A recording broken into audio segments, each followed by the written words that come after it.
Research suggests that more than 40% of adults over 60 walk in ways that gradually damage their joints, reduce cardiovascular efficiency, and increase the risk of falls. Walking is widely regarded as one of the safest forms of exercise available to older adults. The mechanics behind it, however, are more consequential than most people recognize. The health benefits of regular walking are well documented. Consistent walking lowers the risk of heart disease, type 2 diabetes, stroke, and certain cancers. Medical professionals across disciplines recommend it as a cornerstone of healthy aging. What receives less attention is the degree to which walking technique changes in importance after age 60. Bone density decreases, muscle mass declines, balance becomes less reliable, and joints accumulate decades of mechanical wear. Under these conditions, walking with poor form does not simply reduce the benefits of the activity. It can actively contribute to injury, chronic pain, and accelerated physical decline.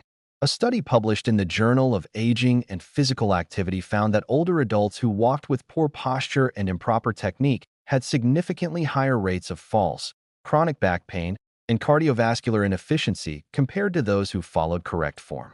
The following 5 mistakes are among the most common and the most correctable. A large proportion of older adults walk with their head tilted forward and their eyes directed at the ground immediately in front of them. The instinct behind this is understandable. Uneven pavement, curbs, and surface irregularities are genuine fall hazards. The physical cost of this habit, however, is substantial.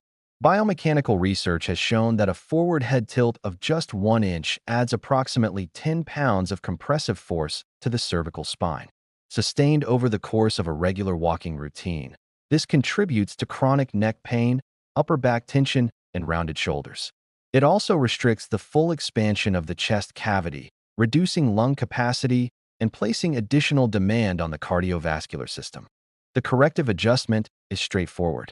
Directing the gaze roughly 10 to 20 feet ahead, with the chin held parallel to the ground, restores neutral spinal alignment. Peripheral vision remains sufficient to monitor ground conditions at a reduced pace. The adjustment is minor in effort and significant in effect. Increasing walking pace is often treated as an unqualified positive. For older adults returning to regular physical activity, or those with underlying cardiovascular or musculoskeletal conditions, moving immediately into a fast pace at the start of a walk introduces meaningful risk. The cardiovascular system, tendons, and joint cartilage require a period of gradual loading before they can safely accommodate higher intensity movement. An abrupt increase in pace causes a rapid rise in heart rate and places sudden mechanical stress on structures such as the Achilles tendon and knee cartilage that are less resilient than they were in earlier decades. A report from Harvard Medical School confirmed that older adults who increased walking intensity gradually over several weeks experienced significantly fewer injuries and greater long-term cardiovascular improvement compared to those who began at high intensity without progressive buildup. A 3-phase walk, 5 minutes at a slow pace to begin, a sustained moderate pace through the middle portion, and 5 minutes at a reduced pace to conclude, accommodates the physiological needs of the aging body without reducing the overall effectiveness of the exercise. The heel strike is the most common foot contact pattern among adult walkers. When the heel contacts the ground with significant force, that impact transmits upward through the ankle, knee, hip, and lumbar spine. In younger adults with adequate cartilage and bone density, the body absorbs much of this force without lasting damage. In adults over 60, the same repetitive impact carries different consequences. Research published in the American Journal of Sports Medicine found that aggressive heel striking increases the mechanical load on knee joints by up to 30%, a factor that accelerates cartilage degradation and contributes to the progression of osteoarthritis. A mid-foot strike pattern, landing on the central portion of the foot, rolling forward through the step, and pushing off from the toes, distributes ground reaction force more evenly across the foot and lower limb. This reduces peak joint loading without requiring a change in pace or distance. Footwear is a related factor. Shoes with worn-down midsoles lose a significant portion of their shock-absorbing capacity. For adults who walk regularly, replacing walking shoes after approximately 1 year of consistent use is a practical and clinically relevant measure. Many older adults walk with their arms held relatively still, hanging at the sides, crossed in front of the body, or placed in pockets. This pattern is often adopted for comfort or out of habit. Its mechanical consequences are not trivial. Arm swing during walking serves a specific biomechanical function. The opposing movement of the arms counterbalances the rotation of the lower body, reducing torsional stress on the lumbar spine. Studies have measured increases in walking speed of up to 20% when proper arm swing is restored, without any change in leg cadence. Additionally, active arm movement recruits the muscles of the shoulder, upper back, and core, broadening the physiological benefit of the activity. Without this counterbalancing motion, the lower spine absorbs compensatory rotational forces with each step. Over thousands of steps per day, this contributes to low back fatigue that older adults frequently attribute to age-related degeneration rather than correctable movement patterns.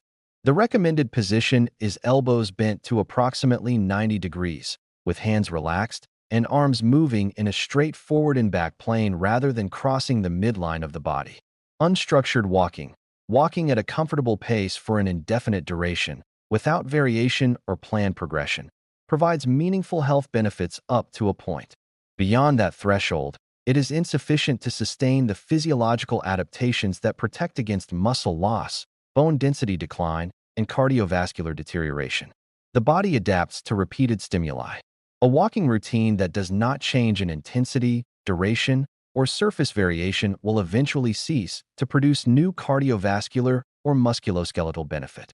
This plateau effect is particularly pronounced in adults over 60, for whom the rate of muscle and bone loss accelerates without sufficient mechanical challenge.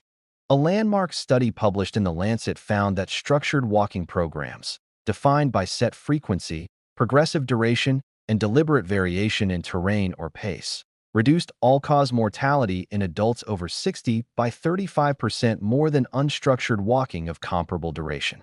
A practical framework includes walking at least 30 minutes, 5 days per week, with periodic incorporation of varied surfaces, brief intervals of increased pace, and consistent tracking to allow for measurable progression over time. Each of these 5 errors, head position, pace management, foot strike, arm mechanics, and structural planning, is correctable without specialized equipment or professional supervision. They require awareness and deliberate adjustment, not athletic ability. The physiological changes that accompany aging do not make exercise less important. They make precision more important. Walking remains one of the most accessible and effective tools available for maintaining health and physical independence after 60. Its effectiveness depends, in part, on how it is performed. Addressing even one of these 5 factors in the next walk is a meaningful starting point.